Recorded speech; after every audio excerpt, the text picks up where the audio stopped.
Hello everybody and welcome back to another exciting episode of the VividChim podcast. Episode 15 thereof. I've done so many of these now, I can't keep count because of the way I upload them. I need to have a list. I need to make a tally mark on my wall or something, just so I can keep track. It's gonna look like an Alcatraz cell in here by the time I'm done with this show or something. Just gonna be mess everywhere, knife carvings in the walls. You never know what's gonna happen. But yes, welcome back. We've had a very interesting show this week. We've actually got a contingency guest this week who has very delightfully stepped in to help in this urgent time. We've got Greg back from Gamer Redefined and HOA Wasteland Estates, which I always mix up with something else. But there we go. Greg, welcome back to the show. Glad to have you back on. Hey, what's happening? I don't know if your stream is live or not, but it's good to be here. It says we are, so that's all I can do. If the thing says we are, that's all I can go off. All right, cool. But yeah. Oh, there we are. Thank you so much for stepping in, basically, in such a weird kind of time of need. We did have a guest scheduled, but we couldn't make it work out for this week. Hopefully we can get them on for another week, have some more discussions. But Greg's here. We're going to discuss some deals in gaming, mostly because we needed something to talk about, and I literally just came across the amazing deal that is known as Xbox Game Pass about 3 days ago, maybe. So I was like, I want to talk about this on the show, and I was originally going to shill it this week in the final segment. I was like, fuck it, let's just do an entire show based around deals, good deals, and kind of like the future of gaming with these deals, like Game Pass, like PS Now, like Apple Arcade, which granted I don't know too much about, but I've heard it's actually not that bad, and also Google Stadia, the ever-present, constantly looming Google Stadia, which the more I hear about, the less excited I am about it. But there we are. That's just me personally. Before we do mention anything about this, though, I think it's a nice little disclaimer to say that we are not in no way affiliated with any of the brands that we're about to discuss, because we're not going to have nice things to say about some of them, and we're going to have nice things to say about other ones. So we're not affiliated with anyone. These are just our personal opinions. We're not so don't fucking sue me, Sony, when I trash PS Now or something, okay? But yeah, before we get into that, Greg, for those who have joined the podcast since the last time you were on, who is it that you are, and what is it that you do? My name is Greg Ballard, and I'm the producer-editor for Redefined Media. We do Gamer Redefined YouTube channel, presence on Twitter, Instagram, and I mostly do news, reviews, unboxings, and a lot of tech stuff, tech reviews, things like that. And obviously you've got the collaboration with 99WBOB going on still, I believe. Yep, our news episodes are seen exclusively for 24 hours on 990WBOB's website. Oh, okay. So you already got that exclusivity deal going on, which I'm sure will be brought up a lot as we're going to some of these some of these platforms. Exclusivity, the best word in gaming. But yeah, it's a mutually beneficial situation. That's always good, though. You know, it's good to see that you're moving, because obviously you've been doing stuff with HOA as well. Yep, I'm their media relations person, so I do I do an animated in-game news show for them. Yes. So that's kind of what I do. And obviously we're trying to get them on the show at some point to discuss gaming communities. I've actually been doing research about that over the last month, so I have something to talk about, because that's a bit of a bigger topic that I think we need to dive in a bit deeper. But yeah, they do Fallout 76 stuff, as we discussed last time Greg was on the show. They've also recently expanded to No Man's Sky. They might even expand to other games in the future that have base building. Who knows? Something pretty cool, actually, that's happening is tonight and tomorrow. Everybody that logs in and votes on the camp evaluations gets entered into a grand prize, and the grand prize is a personal video message from Eiding. Sorry, Okay. did I say that wrong?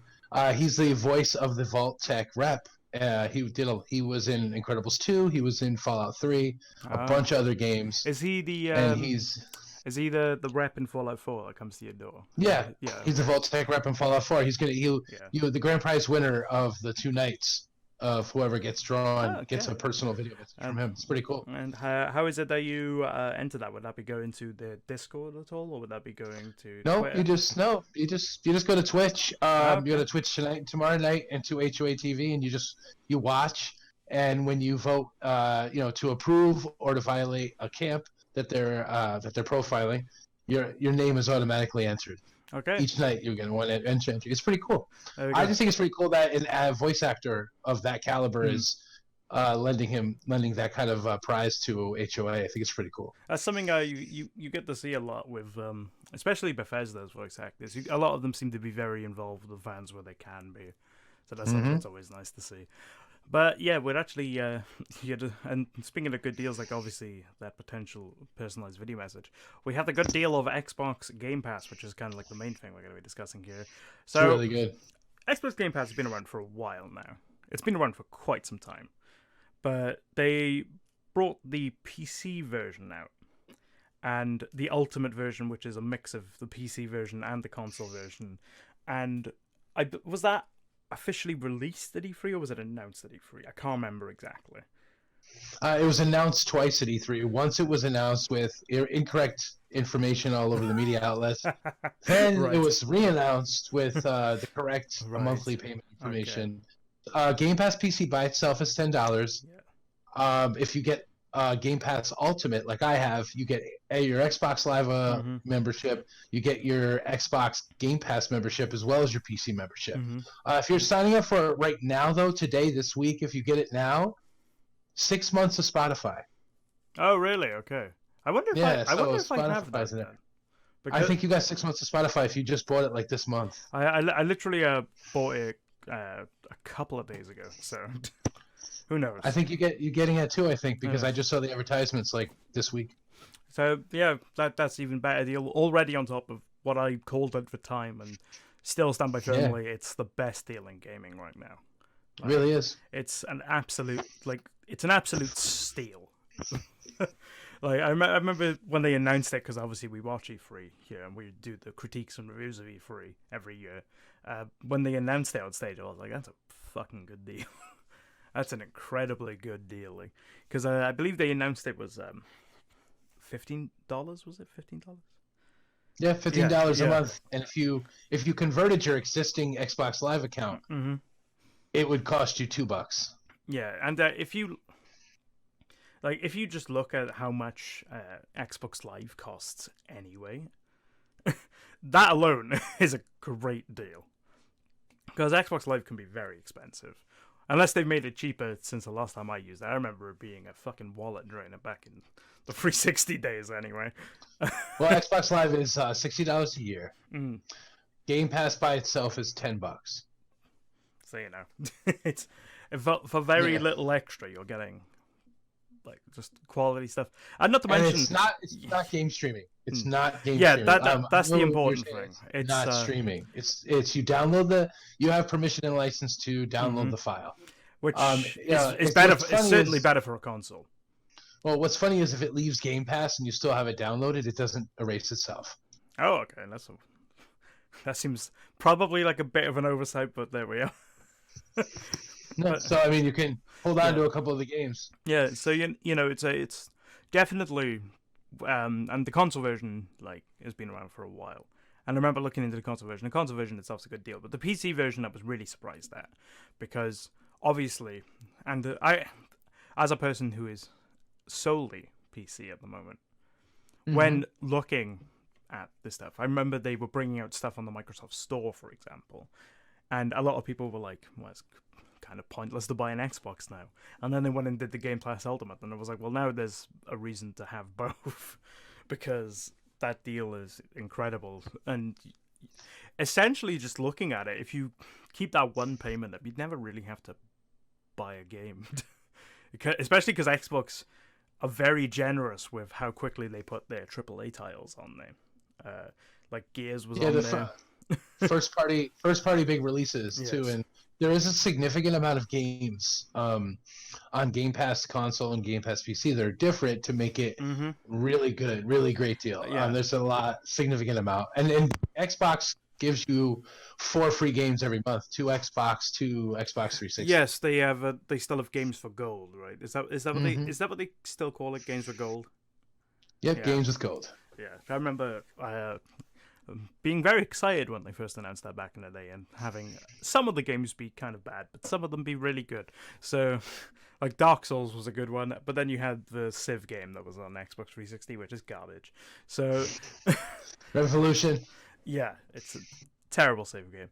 But I'm gonna very quickly see. I'm gonna go into studio mode ever so quickly, just so I can check if we've got this set up correctly, because usually we have a window capture for stuff, so it might still be that, though I believe I do have the display capture ready. So we're going to try and go into studio mode, if I can find studio mode, because of the way they've changed. Well, I can't see you. I can There just we see go. my video feed. Yeah, so I can't see yours, so I'm kind of just talking.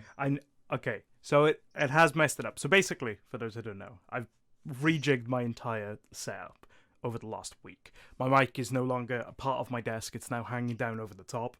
I've moved my monitors, I've swapped my monitors around, my camera's now at an angle instead of being straight on for when I'm streaming. Mm-hmm. So it's fucked with everything, especially on the podcast side of things. All of my like displays and stuff, it's swapped them all around. So what we're doing here is, if I go over to that quickly, okay. So we are now on the screen. There we go. And you can actually see all the games that are currently on the PC version of Game Pass. The reason I can't show the console version is because I had this one open already and I don't have a console, so it's a bit more awkward to show you. Because you share your screen with me? I should be able to. See if I can, right? Because you'd probably know which ones are on both, I imagine. Yeah. Well, apparently I can't, because Discord didn't like me trying to do that. So we're going to wait until that recovers very quickly. That one. Sure. I'm going to try and get... Okay. That seemed like it worked. Anyway, we're going to have to move Greg back over, because the camera's gone off center a little bit. That's fine.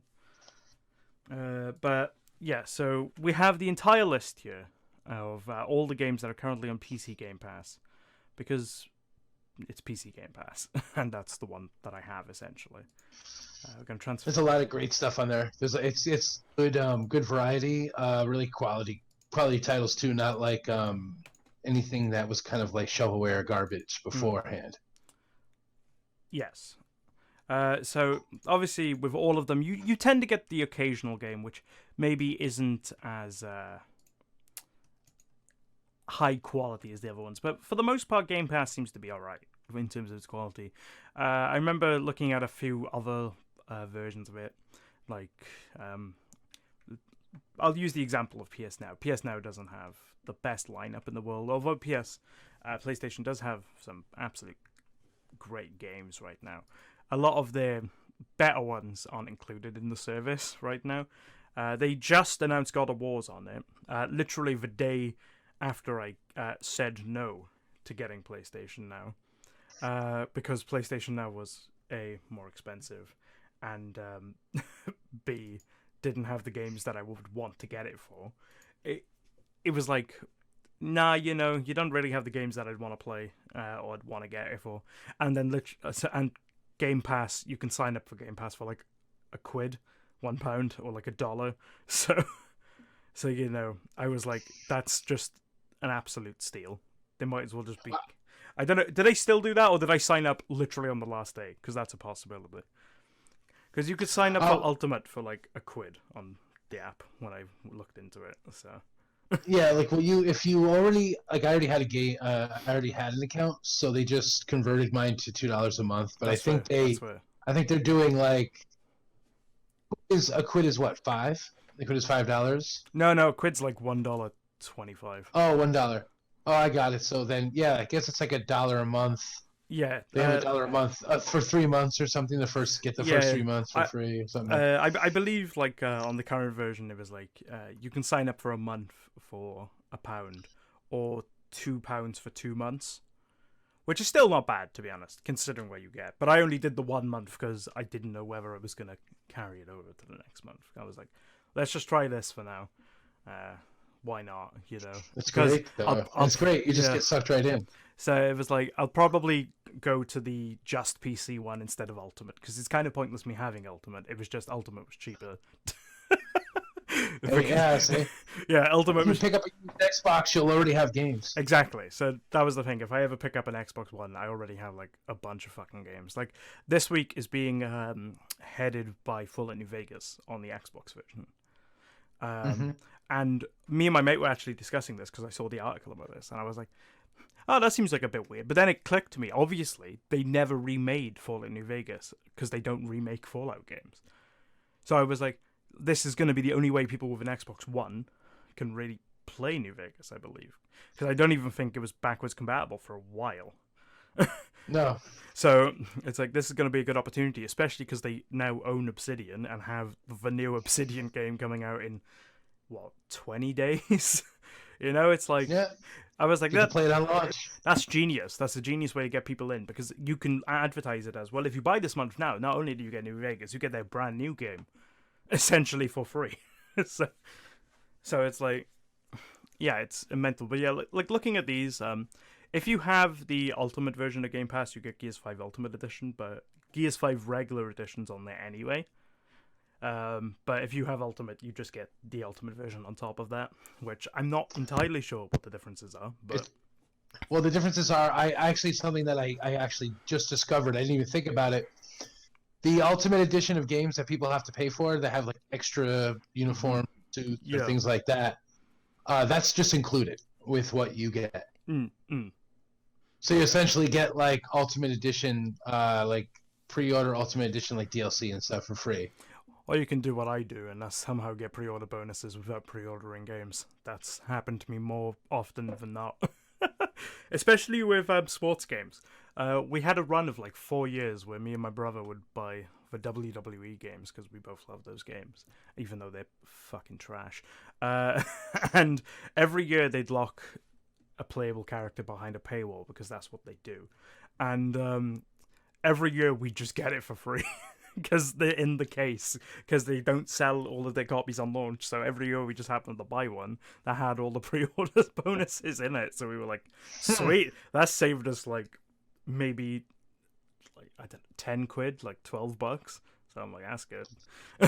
That's awesome. But yeah, that doesn't happen to me too much. It also happened to me with Prey on Steam, which was quite funny. I bought it on the day of on day one, essentially. I bought it day one, and I just got the pre-order bonuses as well. I was like, okay, cool. That is pretty cool. New gun. I like Prey a lot. I need to go back to it to do it properly. But yeah, Gears 5 Ultimate Edition, which is a game Prey's which on here. Yeah, Prey is also on here, and so if you want to play Prey and you don't already own it, it's a good one, to be honest. You can play the Moon-based DLC too, where you That's can true. play the character. It's really cool. So Gears 5, game that a lot of people say is great, a lot of people say is okay. So good. It's so like good. it's a very weird scale where the bottom end of it is it's okay, and then the top end of it is it's really good. Then we have Forza, which is just, Forza's I'd say Forza right now is kind of the standard bearer for Xbox exclusive, because I think it's the one that everyone agrees on that it's a well-made good game. Like, racing games are traditionally really great looking and really show the hardware and things like that. It's really funny because like when you have things like Gears, when you have things like Halo, you'd think, well, obviously they're the ones that are like the flag bearers, but really, like, people often like disagree on whether the new Halo games are good, like drastically so, and then people are often like umming and ahhing about Gears because of what happened after Gears 3, essentially. And then but Forza, everyone's like, yeah, no, Forza's good. I haven't seen anyone ever bash a Forza game ever. I've never seen that, and I'm like, Well, because I think they're like open world driving games they with just dynamic weather. they're just chill racing games, you know. So people are like, yeah, this is cool. We got Blair Witch, which is one of the games that was shown at the Microsoft Super E3 fun. conference, which is actually was one of the games on my list from that conference, and I was like, yes, because I wasn't into it until I saw that VividChim were making it, and then I was like, I'm 100% into this because VividChim are the best horror game company in the world right now, in my opinion. They know what they're doing. They really do. I agree. They know how to make a game that really fucks with you. You also have Gears of War 4. I can't speak about that one. I know nothing about Gears 4. I heard That's cool. I've heard it wasn't as good as Gears 5 or the ones before it, so whatever. Sea of Thieves, which I've heard that still has. I've heard it still has its issues from everything I've read. It still has its content issues, but it's meant to just be a fun, silly game. And you know, Yeah, I mean, it's not the deepest game. Yeah, sometimes that's what you want. You want a fun, silly game, you know. Like you just want to fuck around. Middle Earth: Shadow of War, that had its controversies, obviously, but apparently a lot of them are over now. Well, they got rid of all their loot boxes and everything, Which is made everything in the game totally gettable. Yeah, which is great because it was a horrible system, and Shadow of Mordor was fucking excellent. So I'll probably be playing that at some point. Astroneer, Enter the Gungeon. Enter the Gungeon is a phenomenal game. Zoo Tycoon, which I mean, it's a Zoo Tycoon game. What the hell do you want me to say? Zoo Tycoon's just Astroneer is really cool. It's got procedurally generated planets and exploration. I actually don't know too much about that one. I've just heard good things, so I can't comment too much on that one. Disneyland Adventures, no idea what that one is. I'm assuming it's like a tour of Disneyland for those who can't afford to go to Disneyland, which is cool, you know. I'm pretty sure it's not a it's not a kind of game. Not a game we're going to do a review on or anything. Yeah, you know, the Bard's Tale, Everspace, River Bond, which looks like it's a voxel game. A bit like that one voxel game which just came out after 11 years of potentially not coming out and apparently is terrible. Can't remember his name. It's something World. I don't know. Moonlighter, Recore Definitive Edition. Ooh, do you know what Moonlighter is? Moonlighter is you're an NPC who has a general store in a game. And adventurers come it's that one. To your general store, and you work as an adventurer at night, keeping it stocked up. It's that one. It's very cool. It's very cool. Actually, very cool. Blazing Chrome, which looks a bit like an old school SNES side-scrolling action game. Metro Exodus, which obviously, if you don't want to buy it on the Epic Store, this is another way to get it. Because I know some people have. With ray tracing, it looks great. It looks amazing with ray tracing. Just want to let you know. I've heard it looks pretty good with the RTX. So good. Guacamelee. Yeah, it just looks so fun. I've had the pleasure of playing Guacamelee. That's a fun game. That's a really fun game. State of Decay 2. Which love it. Hector Rito, our guest from a couple of weeks ago, Hector Rito, he actually did a review of State of Decay 2. So if you want to check that out, go over to Hector Rito's YouTube channel, which is called Hector Rito. He'll have the review there. He also does some good Black Mirror reviews worth a check out. Riptide GP Renegade. Now this looks like an old Wave Rider game. That's what this looks like. Exactly. Is that old school? Just had to throw it in. Is that all it is? Is it just like an old a throwback game? Is that all it's meant to be?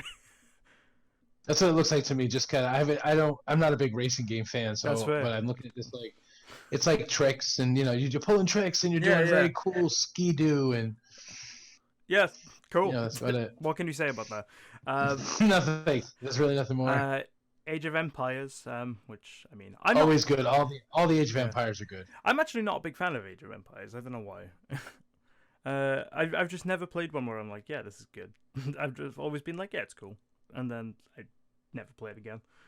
It's highly acclaimed. A lot of critics and reviewers love it. I know Cursed is a big fan of them. Cursed seems to like them. The Bard's Tale trilogy, which also we have the Bard's Tale 4.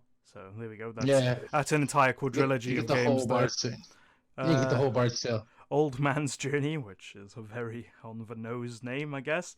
If I were to hazard a guess, you play as an old man and you go on a journey. That would be my guess about what that game's about.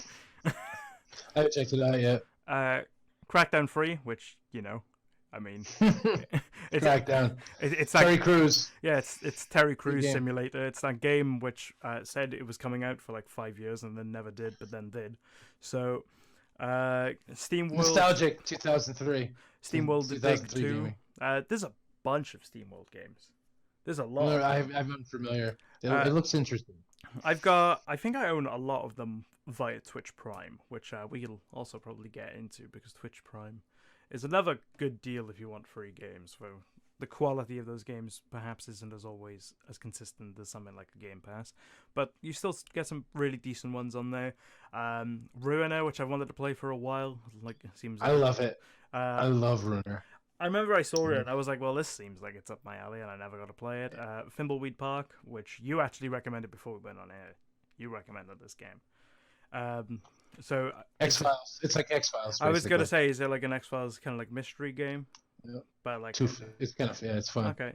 Dead Cells, which if you don't know what Dead Cells is the one that IGN journalists plagiarized from a YouTube channel.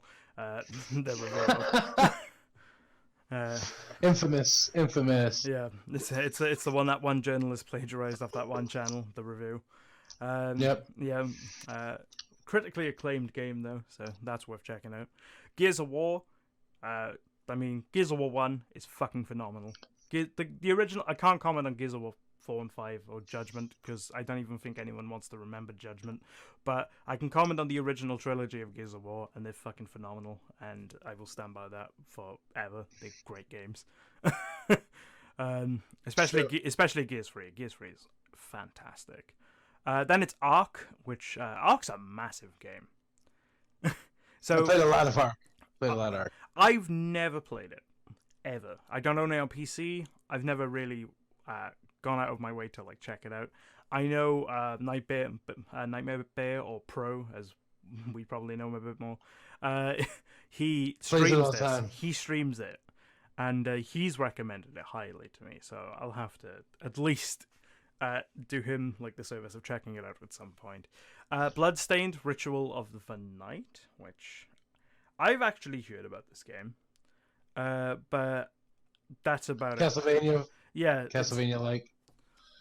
So if you like Castlevania, that's something for you. Actually, another thing is, if we were speaking of good deals, you have obviously the NES and SNES classics, and both. I believe they also have Castlevania titles. But I think it might be the SNES that has more of them. I can't remember off the top of my head, but yeah. They're also great deals. The classic consoles, at least the Nintendo ones, are. I can't comment on the PlayStation because Genesis, man, the Genesis one I hear is really good. Yeah, a friend BitQuest, friend of the show BitQuest, he was praising that recently. He said that was really good, and I'd want to get that one just because I own the Nintendo ones, and I feel like I should. But yeah, they're great deals in themselves. They're fantastic deals. Especially I bought the NES one, and I was like, this is really cool. And then when I was in America, I bought the SNES one, and had to find a way to get it in my suitcase properly because my suitcase is already full of clothes. So I was like, I'll just squeeze it in here somewhere. Trying to fit it. Yeah, as well as my overpriced Nintendo water bottle, which I bring up all the time because I paid way too much money for it, but it's actually okay. Then next we have Kingdom Come Deliverance. Now, I have a mate, my good mate, Geffen. He fucking badgered me about this game for what feels like 6 months, and I don't even know if it's been out 6 months, but it felt like a good half a year where he just badgered me about this fucking game and why I should review it. And now I can, because I've got it. It's now a possibility of mine, so I can just drop it on him randomly one day and be like, I reviewed that fucking game you bitched about for like half a year. You might find the combat stiff, but it's realistic. Well, you're not. That's why he Mm. told me to do it, because of how different it is. I was like, right. Super Hot Windows 10. Super Hot's a great game. I love Super Hot. Great Great game. Only Love for Super Hot. Twitch Prime. I've yet to try the VR version. I really want to, because I've heard it's incredible. I'm getting an Oculus Quest for my birthday. Welcome, Matt. And you're getting Oculus Quest. I'm getting a Rift. I'm running a Rift S for my birthday. Standard I'm gonna be Rift. playing Super Hot. Fair. I'm gonna play. Yeah, because it's a PC aided VR. Okay. Yeah, no, I like from my VR experiences. Whenever I've gone to something and tried a VR, they've never had super hot. Then I've always been gutted because I'm like, I want to try super hot so bad. No, Uh, Super Hot for PC always has a VR option, and it's perfect in VR. yeah, there's two games I want to try on. Well, actually, three. There's three games I want to try on VR. One's Resident Evil 7 because I've heard that's excellent in VR. It's great. It's fun. One is super hot, and the other's Beat Saber because. Every time I go to a convention, they always have Beat Saber there because it's the perfect game to show off VR. It's the perfect game to show off VR. But the queue is so fucking long. You'll never get in. I'm like, by the time this fucking queue went down and I could play this game, I could have like gone and robbed the fucking bank and had enough money to buy all the equipment necessary for it. Because it takes the piss how long that queue is. Matt, welcome. I hope you're having a good time, my dude. Next we have Rise of the Tomb Raider. This is actually one that was brought up when looks really good. We discussed. So last week with Grizz, we discussed the Modern Warfare controversy about it having its survival mode essentially exclusive for an entire year only to PlayStation. Is it all the time? Yeah, well, that's the entire lifespan of a COD game, really. So a lot of people were like, that's a bit of a shady deal. And when I discussed this and like talked about this, a lot of people were like, well, Rise of the Tomb Raider was exclusive to Xbox for an entire year. And I was like, it was. But then but then that's a game you can just continue playing. And when it came out on everything else, it also had all of the DLC included. Yeah. And also, it's a Tomb Raider game, not a Call of Duty game. But this one I've heard a lot of good things about. In fact, to be honest, the Tomb Raider games in general, like the newer breed of them, I've heard a lot of good things about. I like them a lot more. The more open worldy. There's more to do. There's more collectibles. They feel like they've like modernized that series quite well, and that's something really cool. Halo Wars 2, I can't comment on Halo Wars 2. I've played Halo Wars 1. I fucking love Halo Wars 1. It's so good.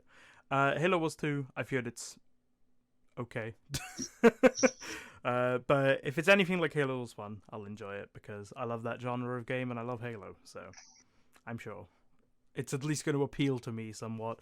Wolfenstein 2, that's a big game. It's really cool. Cool game. That's a They really threw it all the way. That's a really cool game to have on you, to be honest, because Wolfenstein, I think, is one of the series which would benefit a lot from something like this, because whilst a lot of people like these games, I feel like it doesn't have the drawing power of like a Doom, whereas Doom has kind of like that mass appeal, whereas I feel like Wolfenstein would benefit something a lot more from this than Doom would, because that would just expose Wolfenstein to a lot more people because it doesn't have the brand impact of Doom. True. I feel you. So I feel like this is a perfect one for that. Silence, the Whispered World 2. Again, like sure. This is a great thing about this. There's a lot of games which I've never heard of, and I probably wouldn't have seen if I just stuck to Steam, because it would be buried under 50 tons of terrible fucking indie games that have been shoveled out by developers just trying to steal your money, holding asset flips from Unity and stuff. So. It looks pretty from what we can see on here. It looks very pretty, actually. So that's something. Sunset Overdrive, speaking of pretty, this is a very pretty looking game. Insomniac Games. It's fun. It's cool. Yeah, I'm an Insomniac fan. They make good games. Yeah, I mean, Spider-Man PS4 is excellent. So it's just a good one. Hellblade, I've been keeping my eye on this for a long ass time. This game, to say this game flew under the radar here in the UK is an understatement. I don't know why. It's weird that it did, because it won 6 BAFTA awards. Exactly, it won BAFTA awards, which are based here. BAFTAs are based here, and it completely flew under the radar here. I don't know a single person who knew about this game until that. Like, I don't know a single person who played it here. I don't know a single person who'd seen it here or heard about it. I don't know how it did it, but it completely avoided everyone. And then won BAFTAs here. And I was like, that's nuts. It's so good. And it's a great game. It's pretty much been on my radar since, because as soon as I saw it, I was like, this seems really fucking cool. I like the idea of this. Vampire, or is it actually said vampire, or have they?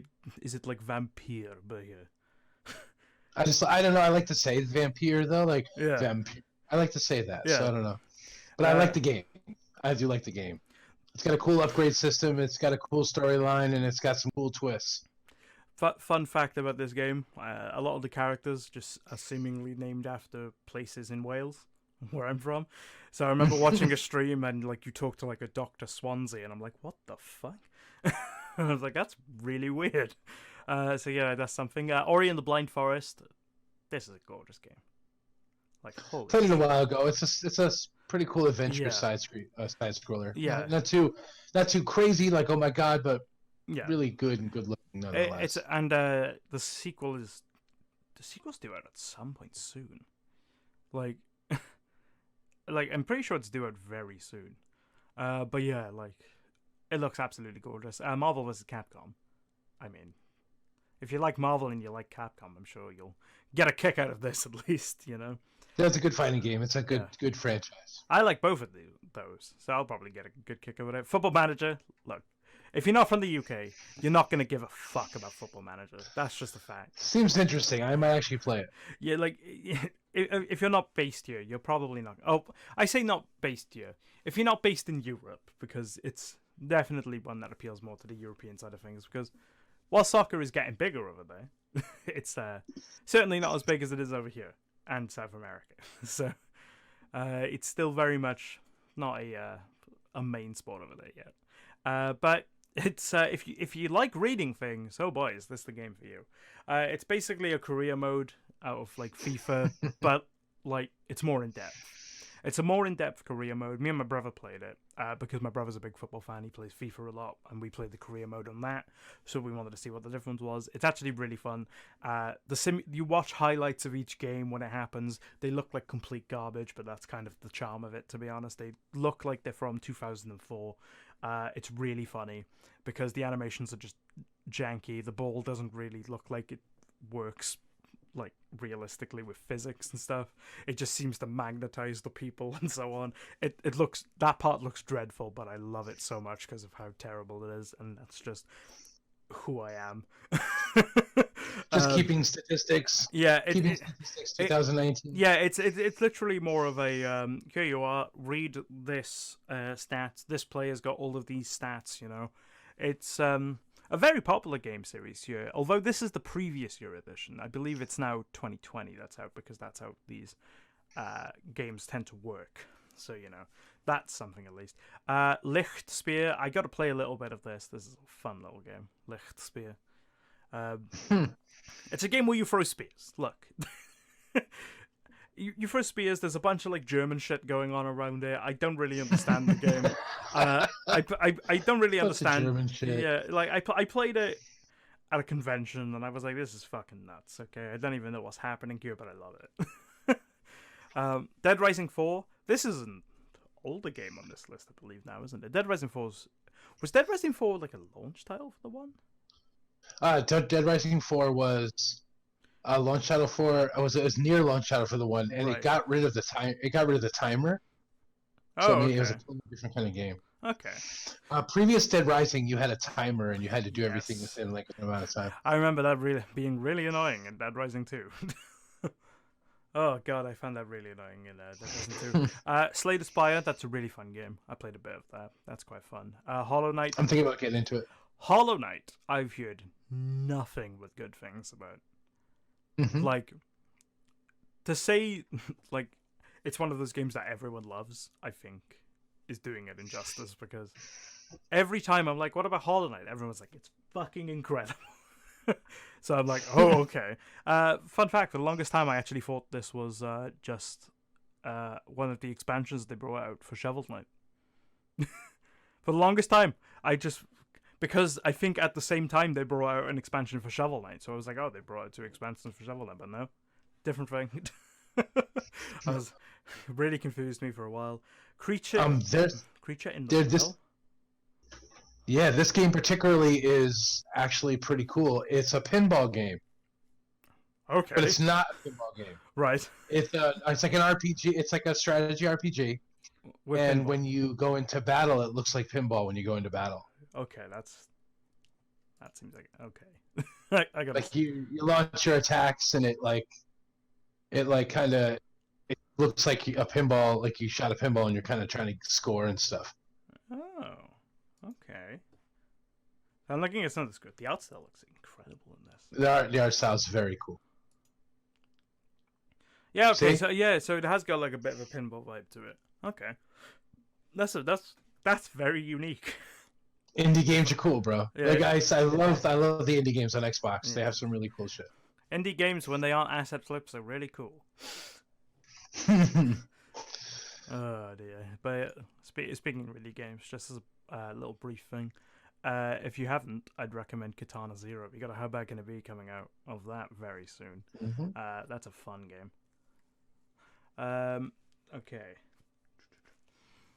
But that's all I get into that because I need people to watch the review when it inevitably comes out. We got a bit of a loading screen coming. Yeah, there we go. Gotta love it. Gotta love the Xbox beta app on PC. You'd think they'd work it out after a while. Apparently not. But it's a little glitchy. Yeah, it's a little bit of a mess still, but it works a lot better than when I first got it. Halo Wars Definitive Edition. Halo Wars is great. People ragged on this game. They were like, "It's a poor man's Command and Conquer." I don't give a shit. It's fucking great. But there's why is that bad though? I don't know. Because it's just for Halo fans. It's not a poor man's Command and Conquer. Short is because I think it's meant to be like a restrict. I think it's because like in Command and Conquer you can just build a base wherever, in a lot of RTSs, whereas you have specific base building points in this and so on. It's very like restricted in that manner of things.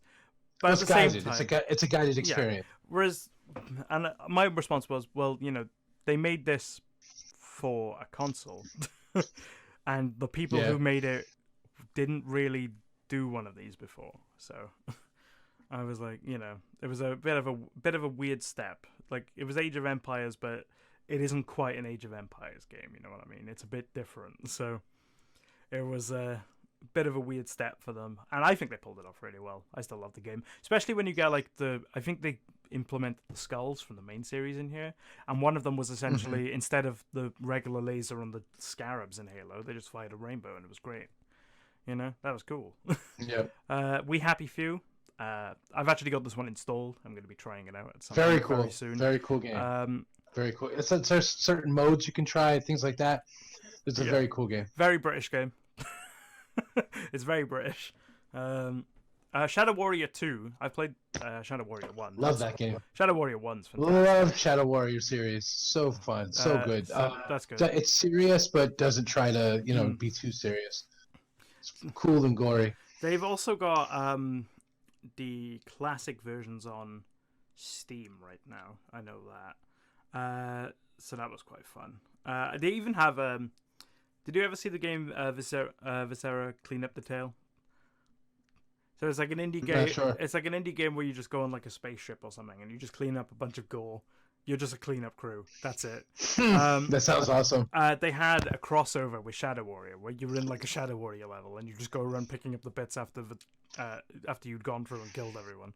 So that was quite fun. Rise of Nations. RTS. Another RTS. Ape Out, which indie game with an interesting art style. I have no idea. Seems like a very weird King Kong spin-off. Bridge Constructor Portal game, the game that disappointed a lot of people. I remember that. It disappointed a lot of people because they were like, "We're getting a Portal game," and then it was this.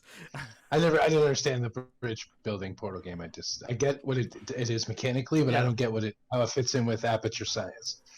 I don't get why it's a thing. Like, why is it a Portal tie-in? Who cares? You could have just made a bridge building game, Exactly. Yeah. Surviving Mars, which is actually the next free game on the Epic Store. And I know I've just mentioned the Epic Store, so I'm gonna get I don't know, strung up by the rafters or something. But the Epic Store. Well, I have the Epic Store installed, and I've been getting two free games every month. You get free games.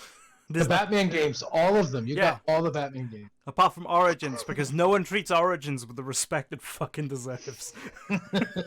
It's a good game. Origins away because it's worth selling. Yeah, it's like everyone's like, oh, we're giving away all the Arkham collection. I'm like, where's Origins then? And it's like, well, it wasn't made by them. And I was like, I don't care. It's a fucking Arkham game. It's like, and not even that. It's like it's good. And everyone was like, oh, it's not as good though. I was like, it's fucking great. It is the best boss fight out of all of them, in my opinion. And that's the fucking Deathstroke fight. So good. Deathstroke. Yeah. Deathstroke fight is legendary. It's such a good game, and it annoys me so much that it gets snubbed every single time they do something. But yeah, like, you know, that was the the Arkham trilogy, if you will, and the Lego trilogy as well. So, you know, that's 6 games for free. A game right now, I believe it's called like Misfit. I believe it's called Misfit. I literally just installed it before we went live, or downloaded it anyway. It's called like Misfit or Nisfit or something. It's like a very interesting like 2D thing going on, and then they announced the next one as well, which is Surviving Mars. And this is the kind of game I saw it and I was like, this seems like a really cool idea, but I probably wouldn't buy it. It is awesome. Simulation. It's really good. Yeah, I was like, it seems like really fun, but at the same time, I won't buy it because I know for a fact it will piss me off if it's something pay. So because all of these kind of games do it. Even City Skylines does it. They get on the. I love City Skylines, but you'll be like, come on. Like, seriously, like, yeah. And it's like, I've made this road fucking perfect. Why is there a traffic jam on it? Goat Simulator. Why do you keep catching on fire? So the next thing for all the younger gamers out there, before Untitled Goose Game, there was Goat Simulator. Goat Simulator. There's a Star Wars version. There's a bunch of versions. Goat Simulator is fun. Goat Simulator was the Goose Game of its day. I can't even remember the story about this game. I believe it was they actually genuinely tried to make a game and it went horribly wrong, so they were like, fuck it, let's go with it. I'm pretty sure that's what it was. It just went horribly wrong and they were like, let's just make it like a piss take or something. Let's just have fun with this. And it made a bunch of money.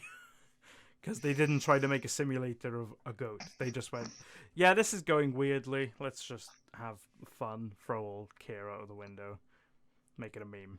And they did. And it worked. Better for them. It's pretty cool. Yeah. Then we have Prey. Prey's a great game. Great game. Great. Don't go into Prey wanting a linear experience, though. Because that was my problem with this game, and it's why I never finished it. It's because I went into Prey thinking, oh, it's just going to be like a linear experience. That's cool. Because the way the game was presented always seemed like a linear experience to me, but the game isn't linear. It has a story, but the game opens up a bit, and to me, I always wanted it to be a bit linear because that's how you keep a nice spooky atmosphere if it's very focused. But I love the beginning. I absolutely love the beginning. Loved it. It also has, in my opinion, one of the most creative enemies in modern gaming, which is the mimics. I love the mimics. They're great. They're such a good enemy. Like best twist in the story. It's so good. So there's Worms, WMD. Classics. It's Worms. Look, if you don't know what Worms is, how are you even here? Worms is just an iconic game. It's so good. My time at Portia. Now I've heard about this, but I've never played it. I remember people were like loving this for a little while. Sadly, this one doesn't have a. Some of these games don't have like the little things. I believe it's just like a chill adventure game. I believe, maybe like inspired by JRPGs.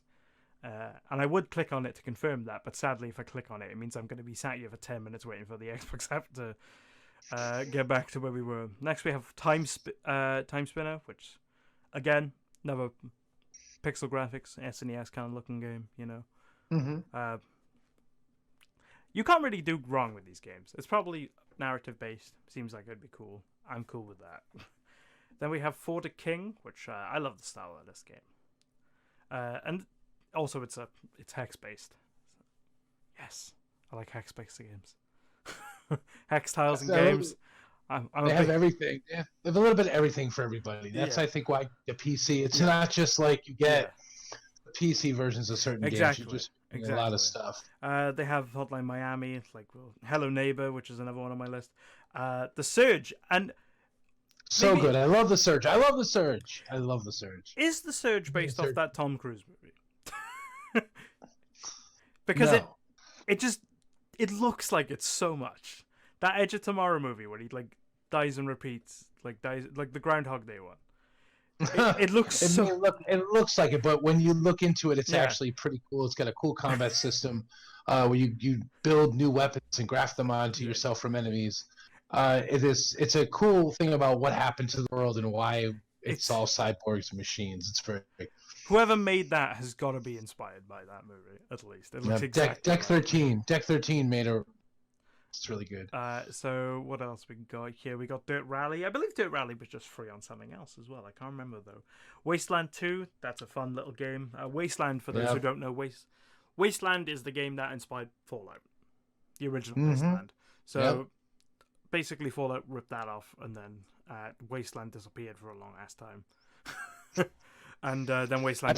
I started playing Wasteland 2. It's good. It's really fun. Then we have we have the nice little the standard lag. We have Nightcall, which you've said you've been playing. You said you've been enjoying that one a lot. The Nightcall. It's pretty cool. I haven't played a game like it before. You're a taxi driver. You pick up different fares. You choose who to pick up, and the game goes in a direction of different narrative points. And it's actually pretty interesting. I haven't gone through the whole thing yet. It's super interesting. A lot of the indie games on here are ones that you can get through other services. That should be said. With relative ease and sometimes even free. That should be something that's said. But really, this is more for the bigger releases. Like the one, Dishonored 2. The one right here, The Outer Worlds, which is literally due out on the 25th. You know, that's coming out on the 25th, and because Obsidian are now owned by Xbox, I'm assuming it's because Obsidian can't run a company, because they keep nearly going bankrupt. That's fair. It's fair. They make fantastic games, don't get me wrong, but the business side of things, that ain't for them. They have a bad track record with making money and keeping money and paying people.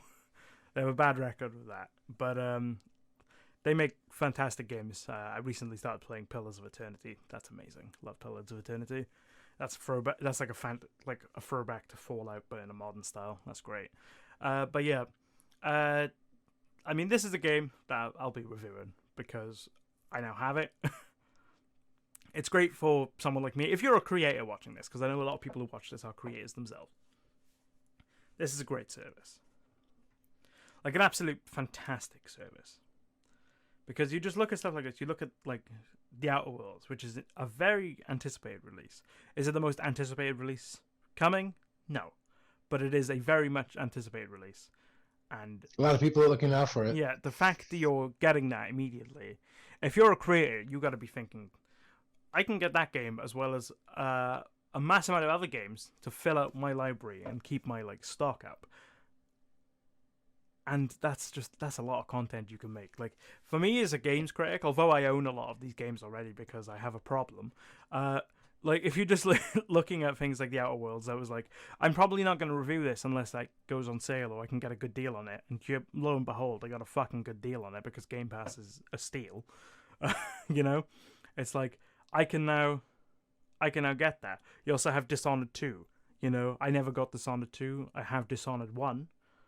But now I can do both of those if I ever want to do Dishonored reviews. I can do both of them at the same time without having to fork out for Dishonored 2 at some point, you know? It's the Flame and the game that game.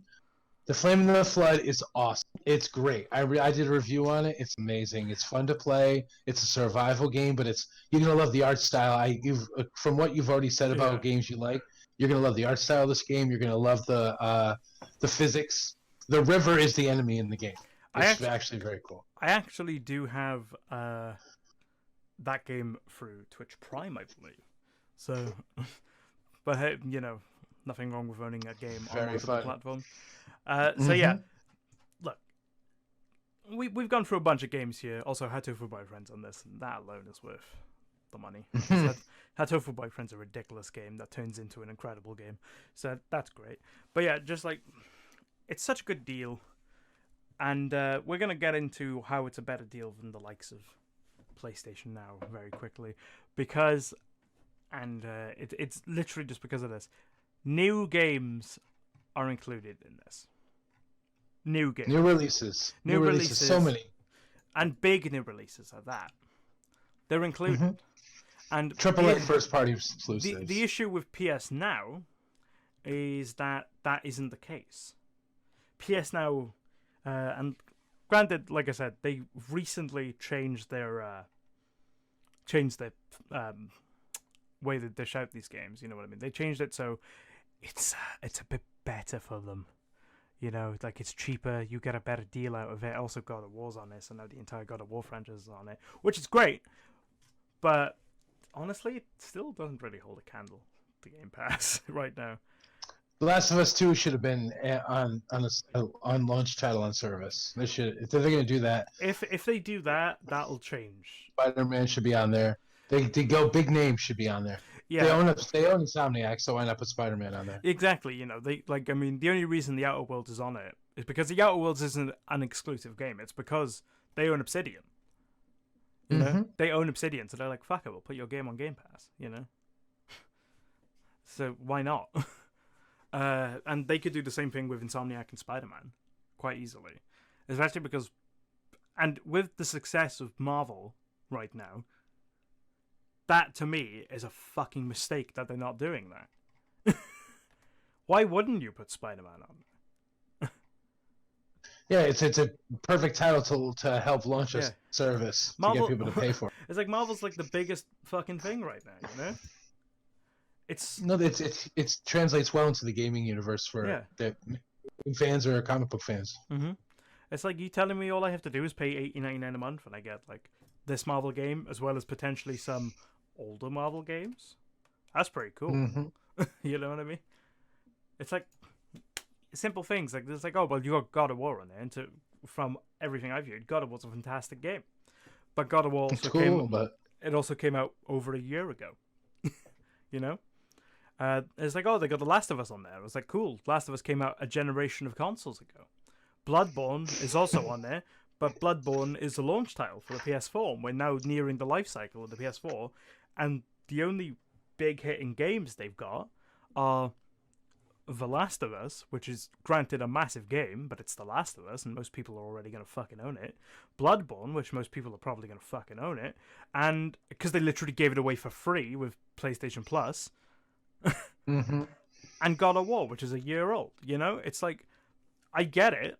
It's a really good service. They're playing catch up.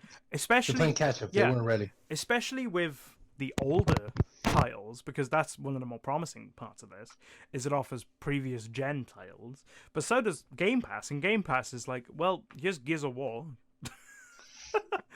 You know, it's like, here's this brand new fucking release day one. And one of the other things which I think PlayStation Now doesn't have going for it, it's a streaming platform, not like Game Pass. Game Pass isn't streaming, whereas PS Now is. No, so to stream these games, you don't download them? From all the reports I've seen, especially on the PC version, yes, that is the case. And also, you need a controller to play most of them, I believe.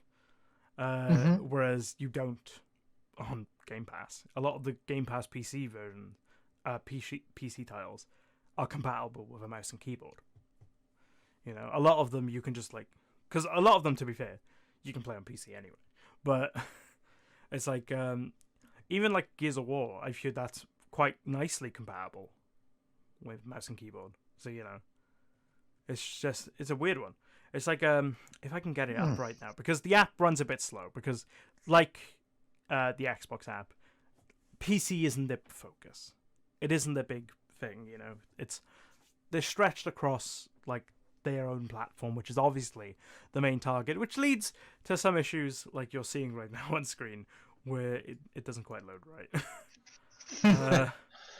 It's trying so hard. It is trying very hard, and granted, you know, I'm also streaming. I've got a bunch of things, so I'm not helping it.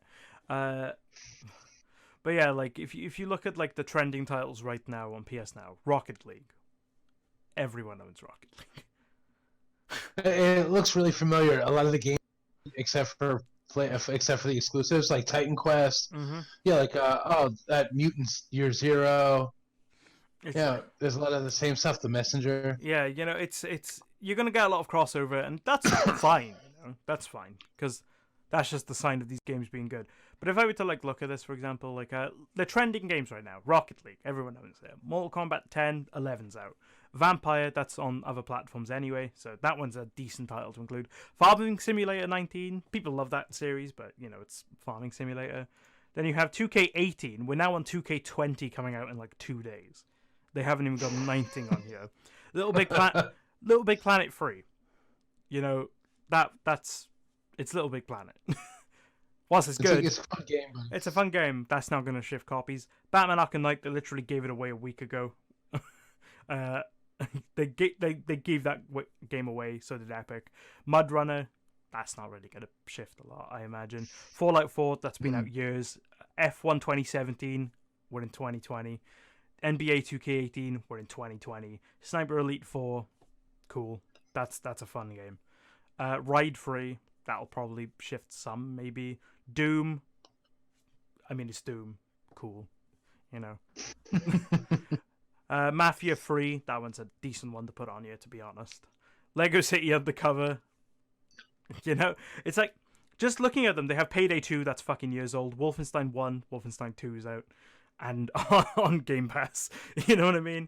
God of War 3, that's a good one, because it's a God of War game, it's an exclusive. For Honor, that's been given away 5 times this year. Handsome Collection, that's great. Handsome Collection is really good, but they also gave that away a couple of months ago for free. Bloodborne, give it away for free. Until Dawn gave it away for free. Dirt 4, that's Dirt. Red Dead Redemption, that's great. That's a great one to have on your PC. It's steep, no one plays it. Definitely no one plays Steep. It's just weird. like you're looking at this and you're like, the games that aren't on other platforms, people probably aren't going to get this for those. You know what I mean? It's like Uncharted 4, that's cool. That's a good one, to be fair. GTA 5, everyone owns it. Infamous, that's a new one that was just added. That's a cool one because that's an exclusive. So I don't need a PlayStation to have this service, and I can play these on my PC? I think you need a PlayStation account, but you don't need a PlayStation console to do it. You can stream them to the PC, and that's a great idea because PlayStation puts out some bangers, and they've been putting out some absolute bangers since the PS. I really want to play their since I'd like the to play their PS3. exclusives. But it's a shame because they don't put many of them on here. De Blob, like they have fucking De Blob on here. I played De Blob on my Nintendo Wii in 2007. You know what I mean? It's like, that's not a game that's gonna be like, I need to get this service for $8.99 a month. Then you look to your left, Game Pass can be like £4 a month. The Game Pass it's like you can get that for cheaper for the first month. Battlefield 4, that's fine. I mean, Battlefield 4 is fun. But like, again, we're on a few other Battlefields since then, so I don't know how active it's going to be. Grim Fandango, that's probably a good one. Killzone, that's a hit and miss. Love the Killzone series. Yeah. Those are gems. It's like, but isn't it meant to be like a hit and miss one though? Kind of. It's like some of them are considered fantastic, but other ones are like, Yeah, some of them are kind of like, this was a bridge copy to get to a better game. Killzone 2, I loved. I love Killzone 2. I used to play that all the time. Street Fighter 4 Ultra, we got Street Fighter 5. Elder Scrolls Online, that one's cool. Saints Row 4, yeah, they have New Vegas on here. They have Prey on here, Metro 2033, they literally gave that away on Epic a couple of days ago. Just grabbed it. Yeah, Bioshock. I really want to play Bloodborne though. Like, so this looks like Bloodborne to me. Like, if you're looking at this purely from the PC perspective, Bloodborne and Until Dawn are the fucking games to buy this for. And I guess God of War as well. But like, those are the games, if you look at solely on the PC, those are the games to get it for. But if you look at the service as a whole, including its console version, is it worth it? Not really, because 2 of those games have been given to you for free And on top of that, God of War's a year old. The Force Unleashed, that's so old now. Sly Cooper, that's a cool one, I guess. The Sly Cooper collection, because that's like that It's it's like cool. It's just ancient. it's like it's old, it's a throwback. Like, so here we go. The PlayStation exclusives that are on here: God of War, great game, year old. Uncharted 4, great game, quite old. Infamous Second Son, good, apparently a good game, very old. Bloodborne, literally a launch title. God of War 3, older than the other one. You know what I mean? The Last of Us Left Behind, Beyond Two Souls, which I think is now on PC anyway, I think, unless that's the one that isn't. Basically a lot of the games that were once PlayStation exclusives and would be worth getting. A few, especially the David Cage games, they came to PC. Or coming to PC still. I can't remember. Quantum Dream's no longer exclusive to PlayStation. Yeah, so we're gonna be getting. It's cool, It's like Uncharted, the Uncharted games. They're quite easy to get your hands on. Heavy Rain. Like that's on PC now via Epic. Yeah. If you didn't want to buy something from the Epic Store, this is a good way to get it, to be fair. Knack, which I've heard is actually an underrated gem, and I remember actually enjoying it when I played it. But obviously, when you line it up with the other PlayStation exclusives, it doesn't fit as well. I'll leave it as that. Hang on, I'm gonna lift my chair up a bit. Oh, there we go. Beautiful. Tearaway, Gravity Rush, Ratchet and Clank, A Crack in Time. Now, I can't say anything about that. I just know I fucking love Ratchet and Clank. I used to play it all the time as a kid. They have all the Lego games on here, which is good if you like the Lego games, because some of them are really good. They always stack the Lego games in these services. Yeah, well, they're games that people aren't really going to buy after a certain amount of time, but would probably play, or have a kid play, or play with a kid. Like, they just gave away the Batman ones. Lego Indiana Jones was a great one. That was a great one back in the day. The Star Wars games are all great other than the Clone Wars. I can't remember what that one's like. So they have a critically acclaimed section, XCOM 2. That's a great game. Heavy Rain, as we just mentioned. Gravity Rush, not really sure. Apparently that one's an exclusive as well. The Unfinished Swan. That's a weird name. Like, I'm just looking at Dirt Rally. Oblivion. They have Oblivion on here if you want to buy that. I know Oblivion's old. Red Dead, obviously, that's a great one. Shadow of the Colossus, that's also a great one to put on this. But hasn't it been remastered? Why isn't that one on here? That's my answer to that. Where's that one? Easier to stream this one because of the lower textures. Yeah, maybe it's just because it's super easy to do. Sniper Elite 4, Battlefield 4, Metro Last Light Redux, that's cool, I guess. Hardline, no one liked it. Battleborn, it's a dead game. New Vegas is great. Rage 1 was terrible. Sniper Elite 3. You're just like looking at them and you're like, there's nothing that's gone, I need to get this, really. Like, you have Bloodborne, Until Dawn, Red Dead, and God of War. And those are the games that would really make someone go, yeah, I'll pick this up. Yep. But when you combine the fact of, well, none of these games are ones where I'm like, I need to get this game because they've been out for so long. And then you combine the fact that you have to stream them as well, which limits your ability to play them in some instances due to lag, due to textures not being as good as you would be for just buying these games over time. Is it really worth it? And I think that's the key question with this. And that's the question I have when it comes to things like Stadia as well. Because yes, so you gotta have a good connection. You've got to have a good connection. And when Stadia was announced, I was still in university. I did research onto this. For those here in the UK, because I know America, although you get dicked over by your ISPs a lot, like the way internet works in America is fucking awful at times, but you get good connections. Like, yeah, in a lot of places we get robbed, but we get good connection. In a lot of places you get really good connections. However, here the average connection in the UK is barely enough for HD. Like it was like, oh, you need. I think it was something like you need 25. Megabits. Yeah, a second to do 1080p 60. Correct. I think that was the quote off the top of my head. I haven't wrote about this in a little while. The average speed in Wales in the UK is 23 megabits a second. That's the average. Obviously, some places have higher. I have higher, for example, but it's not high enough to go, I'm going to get consistent 1080p 60 quality for streaming a game. No chance. No, they do have a tiered pricing scale where you can do 720 streaming. Yeah, it's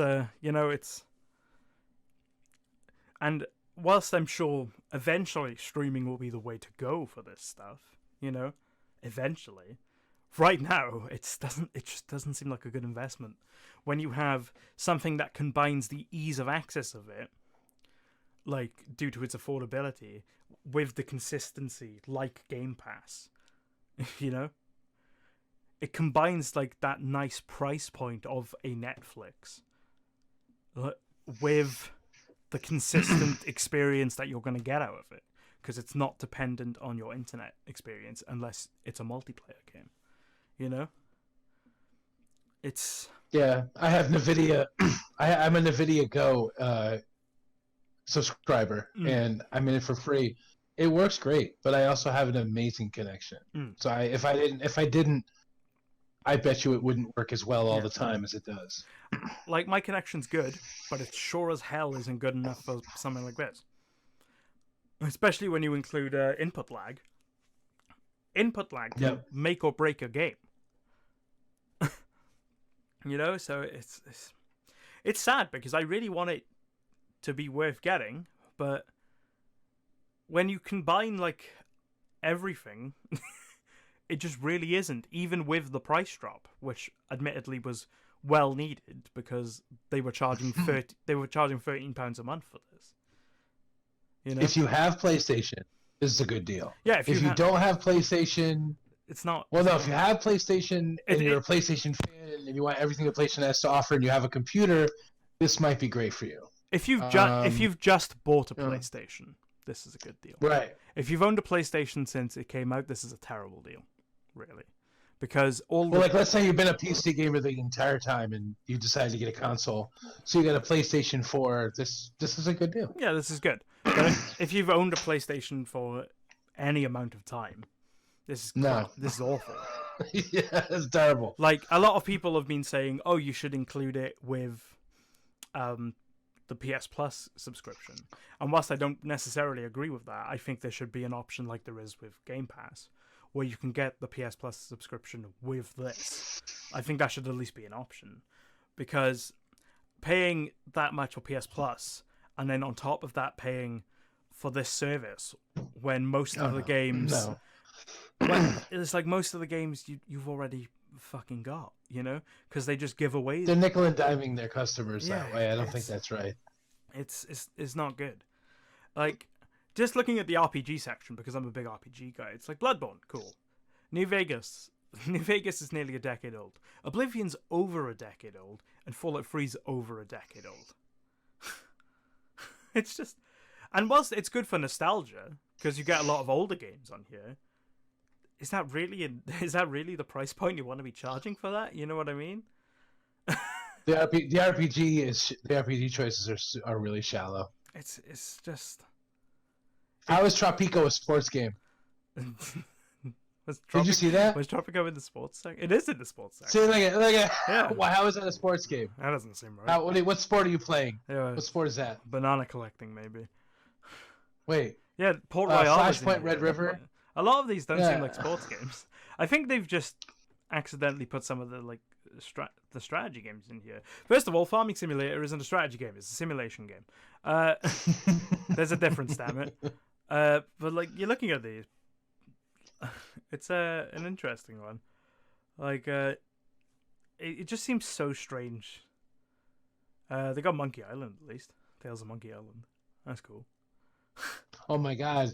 They have Strong Bad. They have Homestar Runner. The Homestar Runner games. That's pretty funny. Journey. Is Journey a strategy? Journey's strategy game? I didn't. I guess you need a strategy to beat parts of it. Maybe. This seems like the Steam tags, where it's just, oh, we'll put fucking everything on it. Then God of War gets its own section. because they have all of them. So if you really want to play the God of War games, Even the literally PS Vita versions. Apparently, literally, if I were to ever to do a God of War thing, I'd probably get this for a month, do them all, then cancel my subscription. Because they're all here, and it's like I could play all of these, but it's like that's about it. It's just kind of sad, especially because it's so obvious how they could make this so good. Like, look at this. They have obviously they have the ones with A's and stuff. You look, it's got Batman the Telltale series. That's cool. Arkham Asylum, you've got it for free. City, you've got it for free. Night, you've got it for free. Origins, they gave it away for free. It's just sad. Because it's like, I think this is for new people. I think this is to capture a new generation of gamers. And hopefully this is just them teasing it, because if they carry this on into the PlayStation 5, and then maybe they start pushing it a bit more, that could be sensational, But right now it just seems like this exists because Stadia exists and because Game Pass exists, and they didn't have one. That's what it feels like. It feels like, well, we need to do something. I kind of want to try it on PC just to see how good it is. And it's like, to me, it's like, well, we could probably put Until Dawn on there. We could probably put Bloodborne on there. Let's put the lag on Until Dawn might be incredible. If Until Dawn lags, that game's going to be impossible to play. Because that game is QuickTime events. So if it's lag based, like if it's so much lag in that game, fuck that. That game's unplayable. But I'm thinking about it as like, well, we put Red Dead on it because Red Dead 2 is out. We'll put that on there. And then we'll put every indie game that no one buys on there as well, to make it look like a good deal. So we can be like, it's 600 games, but only 7 of them are worth getting this service for. Damnation. I played that before. Damnation. That one was okay. It's like Darksiders 2 and Darksiders War Mastered Edition, Day of the Tentacle, Daytona USA. They have the Dead Island games, which, I mean, Dead Island's Dead Island, I guess. Dead Space 3, Deadly Premonition. I love Deadly Premonition, but it's also on PC for like £1. Well, and granted, the PC version doesn't fucking work, but it's there. That's funny. It's Destroy All Humans. That could be a good one, because that's a fun game. Yeah, Destroy All Humans is fun. Devil May Cry. That could be a good one. It's just kind of there, and it's like, oh man, this could have been so good. They have Earth Defense Force. Earth Defense Force is good. That's a good game. That's a quality meme of a game. That is. It's you fighting a bunch of giant fucking insects. Fear could be a good one. It's kind of frozen right now, so you get to look at G-Force, that movie about hamsters that came out a while ago. Like secret agent hamsters. But yeah, it has the potential to be something, but right now it sure as hell isn't worth it. It sure as hell isn't worth it. The investment, unless you really want to play God of War. That's about it, I'd say. Because a streaming service, when 2 of the main reasons to get it is a game like Dark Souls and a game that's QuickTime based. No, that's not okay. I'm not okay with that. Like, I hate Dark Souls enough as it is. Playing a game like Bloodborne with input lag, potentially? Fuck no. It's getting hurt. That's how you break a PC. dying on screen before you even hit a button. Yeah, that's how you end up breaking a PC. Or breaking a monitor. There you go. But yeah. And that isn't meant to be us bashing on Sony or anything, because we have allegiances to Xbox or something, because one, I haven't for years. I'm a PC guy through and through now. It's just it's objectively the better deal. I mean, Xbox is my preferred console, but not because I have any emotional against Sony. It's just that I never found Sony's online services to be to be fun to use or anything. And Xbox is just, they've always had a product that I enjoyed, and their online product has always been a must buy for me. And I've always said, if you look at this generation of consoles, PlayStation's definitively the better one. Like, to me at least. It's just the options they have appeal so much more to me. But when you look at these two services side by side, it's fucking night and day that Microsoft have the better one. It's like the console to buy in this generation, if you were to look at everything, would be PlayStation. But the service to buy is sure as fuck Game Pass. Best casual deal though is an Xbox One S all digital. If you casual gamer just buy an all digital console. If you were to look at like the console side by side, the One X is the best one. Cause the One X is so great for what it does for made to 4K, but Pro does it too. But the Xbox is better than like a PC. The X is so good. Like if you were to look at value for money in terms of how powerful that machine is, they'd lose money on that machine. I think because PlayStation did great, credible, really well done VR. The PS4 is a better console. I wish there was VR for my console. I really do. I really wish they brought up fucking HoloLens as they were going to originally, but there we are. I've used the HoloLens. It's weird. It's really weird. I wish they brought it out for games like they originally planned to, but there we are. It does some great things now, HoloLens. I've seen some of the uses for like architecture and shit that they use it for in construction. It's incredible. But it's like part of me is like, man, I really wish I could have played that tabletop Minecraft demo you had. Yeah. But yeah, it's this is the better service out of the two of them.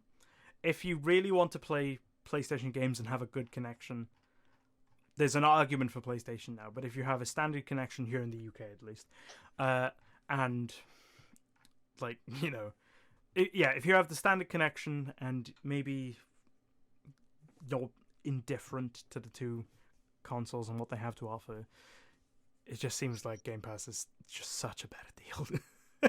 Like, you can quite possibly buy an Xbox and never purchase an actual physical copy game. Yeah. And still have a wide library of choices. Especially with how they just add new games to it. It's all the time. Yeah. It's like a game like The Outer Worlds, because that's an RPG, that can give you so many hours. It's just mental. It really is mental. And actually, just wrapping up that conversation there, we're actually approaching our time here. So it's pretty great. One of the things I'd like to wrap this up, because usually we have the segment shilling in the name of, but because this was such a last minute thing, and thank you again, Greg, for filling in for such a last minute deal. I love your show. I love being on it. I'd like to just talk about some of the things you've got coming up right now, some of the things that you're going to be doing, some of the things you've got on the pipelines. If it lets me switch back to, there we go. Thank you so much. Right. So what have you got coming up right now, Greg? Like some of the, do an extra shill for yourself. Because why not? Well, Game Redefined is starting to do what's called Game Redefined quick vids that are small, 30 to 40 second pieces of content that can go on all the social media platforms. So we've been doing games and we've been doing one story news updates, kind of like a supplement to the larger versions of our shows, which the news is 5 minutes long and our game reviews are like 5 to 8 minutes long. So these are like easy digestible for mostly for Instagram and Twitter. Yeah, a nice social media, like a nice social media experience. Something that can generate more. Something more than a picture. And that's what I was trying to do with with Instagram and with Twitter, I was trying to do something that was interesting that people could stop by and check out, and maybe they would feel like, I like this, so I'll like the bigger versions. And it's kind of fun. I like doing the quicker stuff. And I'm working on a some 90-second stuff for BOB as well coming up, so you can take a look out for that. Any game reviews you got on the pipeline right now, or is it just you're kind of like just thinking about some things that you'd want to do? Oh, no, I'm looking into doing. I'm going to be talking about. I'm going to try to do a bigger review of it, but I am definitely doing a 60-second vid of Generation Zero from a Swedish developer about a game that happens in the 80s with killer robots and stuff like that. Okay. It's a pretty cool game, and it gets kind of fun. It's mostly about clothing and fighting giant robots and sneaking around. Looking into that, and I'm waiting on playing the Outer Worlds. I'm not going to do a review on it, but I'm going to probably start game streaming more. Probably start playing some games live. I was going to say that was one of the things that we discussed before the show. Is you want to go down the streaming route a little more and like dip your toes into that a little bit. I imagine you'll be doing Mixer perhaps, or are you thinking about doing Twitch? I might do Twitch, but I also think I want to do more than just games. I think I might do tech unboxing. I think that could be as well. Kind of maybe make our Twitch channel for Game Redefined, kind of like our YouTube channel. In fact, that we do different things on it. Get on, say, we have these products we're going to talk about, and instead of talking about one product in a video and making it like 5 minutes, we can do like a half hour and talk about multiple products. And that could be a good way to tie it over as well. Maybe if you do the product unboxing on the channel first, and then you can link it to a stream where you're testing it out for an extended period of time, perhaps. That could be a nice That's way really to good too. Get some cross-promotional stuff there. But yeah, I look forward to it, especially because I saw you doing some Control stuff. I didn't stay around for all of it because I want to play that game at some point. So I did a little mini vid of Control where I kind of give you the basics of it, a little bit of gameplay. Nothing spoilery. And but yeah, just to wrap it up, I'm gonna quickly mention, as I mention every week, until it's happening, we're doing the charity stream for Macmillan Cancer Support. It's a 24-hour charity stream challenge thing that they're doing. We're aiming to raise £150, which is about $180, give or take a dollar or two. And depending on how our economy is by the time we reach there, because Brexit is looming. So if you you have the link there in chat for those watching the Twitch VOD. If not, it'll be in the description below for the YouTube VOD. That's on the 28th of October. We've got 13 games selected, I believe. 13 out of 24. We need 11 more games to be chosen. Otherwise, I'm going to have to just start filling some time. We have the games library, which is currently going through a bit of an update, but we are working on it. Right now, that has 960 games, which is pretty much my entire library, sans one or two games which are currently being added after this stream. And good ones, really good ones chosen so far, you guys. And we got some more that will probably be added to the list with Game Pass as well. Granted, I'm going to try and do some tests with them just to see which ones I can add feasibly. But yeah, we have some very interesting games selected so far. We also have some very horrible games selected so far. In fact, I'll bring up the list right now. We have a list of them, as well as some backup games just in case we don't quite fill time or something goes wrong with one of the games, which is very much a possibility. It's live after all, and I've never tested a lot of these games because my library's too damn big and I have a problem. If I can get Discord up very quickly, I can read out what we have so far. It's a little exciting list. It's going to be a few hours where I have a really bad time because of the types of games they are. But, it's for a good cause. And if my review show's about me having a really bad time originally. So I feel like it's a nice little nostalgia trip playing a bunch of games that I'm going to be horrible at. Or going to be horrible to me. So there we go. We got the Discord as well, which I'll actually put in here. So if you want to join that Discord right there, which is also linked in the description below for those watching the VOD, we have Uno, which was suggested by you, I believe, Greg. Uno. Yeah, we can do some crazy stuff with that. Yeah, We can we turn it into a drinking game. Yeah, we're going to try and turn that into a drinking game of some kind, so it'll probably be one of the later games I'm playing, has a bit of a victory lap for doing it, because I definitely don't want to get hammered that early. Early into a 24-hour challenge. We also have Prop Hunt, which is also a drinking game that was suggested by Cursed. That is the Gmod one. We'll be drinking every time I die in that, which I'm sure will go quite well. Then we have a very out-of-nowhere pick. It's a Naruto game. Naruto Shippuden Ultimate Ninja Storm Free Full Burst. Terrible name. I don't know how I own this game. I don't know where I've got this game from. I barely know what a Naruto is. I know it from the Area 51 memes.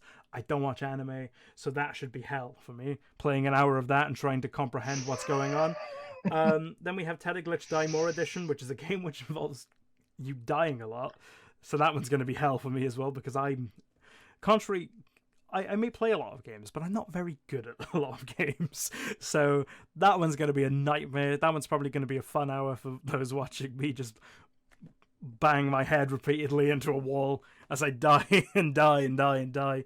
Then we have Fabulous Food Truck, which is the first How Bad Can It Be special. It's made by Encinasoft, which is a company that I have a personal vendetta against because of the games they make. That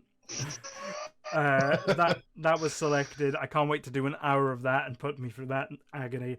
Then we have Probability of Zero, which is a roguelike platformer, which means it's a platformer that's meant to be difficult. You die, and then the platforms have changed, so you can't learn it.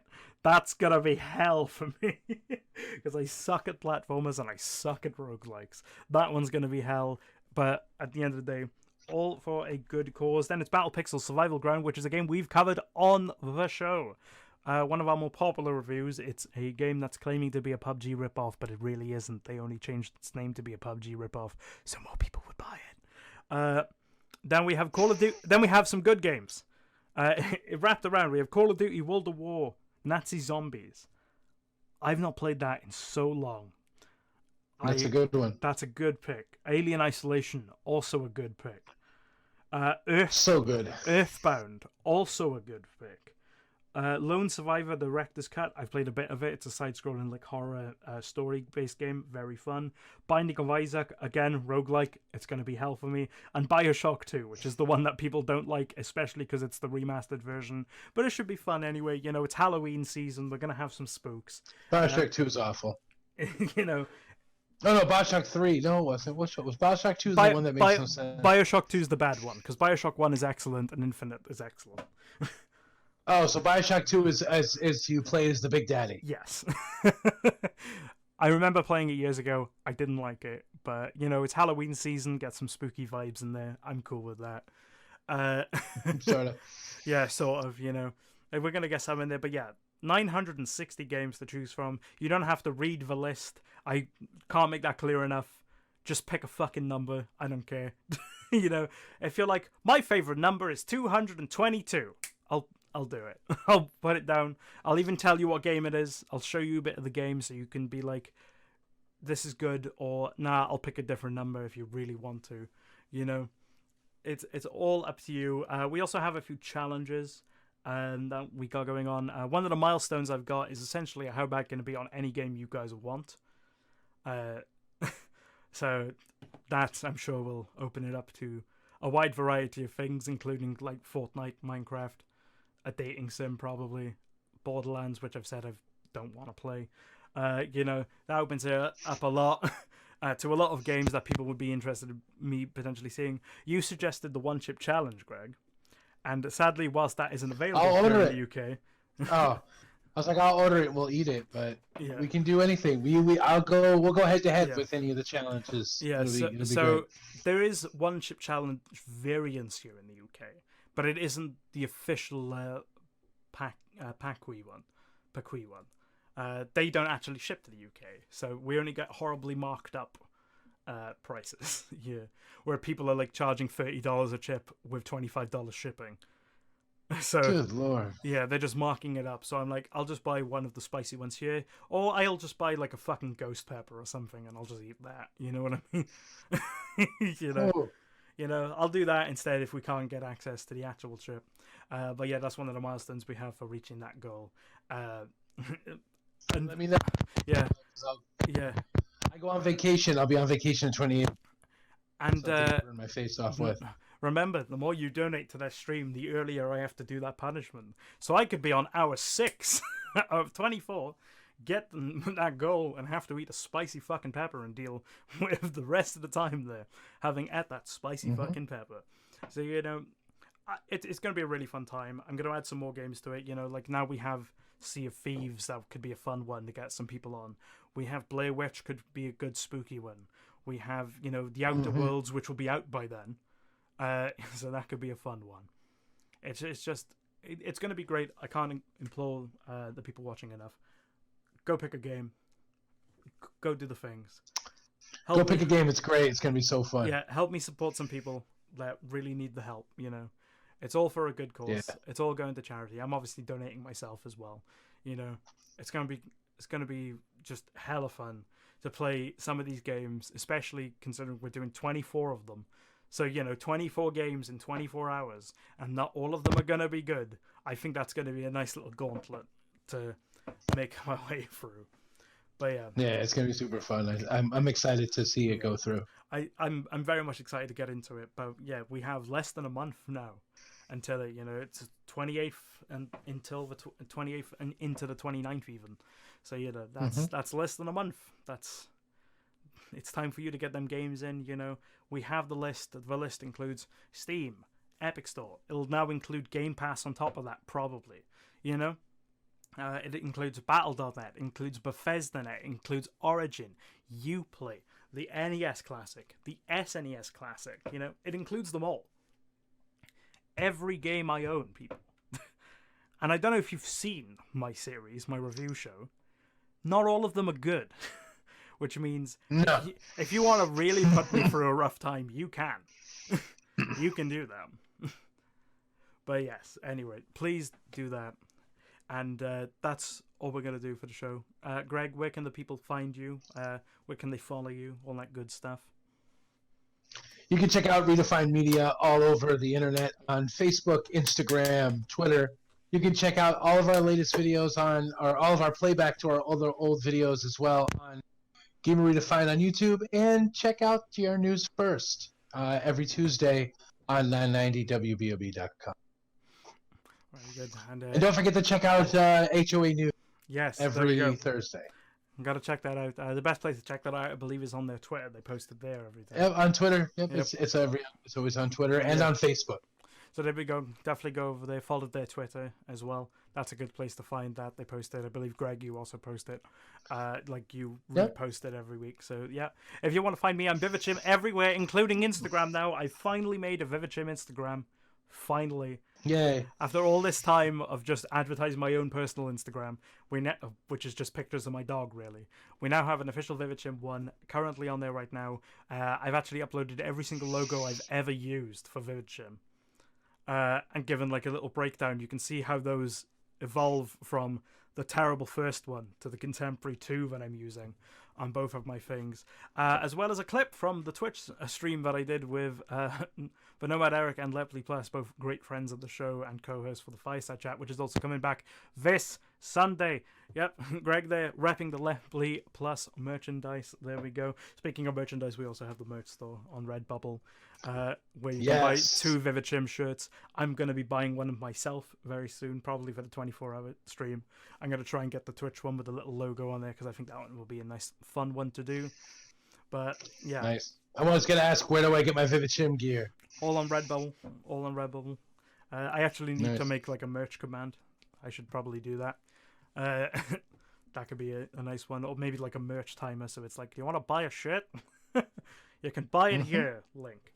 Yeah. For How Bad Can It Be, we have coming up, we have Katana Zero. That's in the stage of me recording the audio of it now. We also have Thief Simulator shortly after. We have the tech review that I'm giving a go, because I've never done one, on this mouse right here, Corsair Harpoon. That one should be quite fun. I've never done a tech review. A video one anyway. I've done written ones. So that should be an interesting one. We also have The Outer Worlds, which obviously I'm going to be doing now that I have access to it. That one will be coming out very soon after its launch. And we have the Star Wars ones confirmed for November, December. We're doing a bunch of Star Wars games. probably including the Battlefront series, both EA and Classic thereof, because I own every Star Wars game on Steam because I am a massive fucking nerd. So that's going to be really fun. We're going to have a lot of good times with that. Check out the charity thing again. Can't do that enough. Go check it out. Go there right now. Like, donate now if you can. Every pound counts. We're going for that goal. The sooner we get that goal, the sooner you get to watch me suffer. And really, that's what you should want. So, thank you all. Have a It's the only reason wonderful I'm evening. showing up. Exactly. Everyone just wants to watch me suffer at the end of the day and put myself through hell. So, you know, like that's the goal of this, really, to help people by putting myself through a very bad time. It's what we do. Exactly. It's what I do best. Thank you all so much. Have a wonderful evening, night, morning, or wherever you are in the world, whenever you're watching this. And we'll see you next week for another exciting episode of the VividChim podcast. Thank you so much, and have a wonderful evening. Later. Goodbye.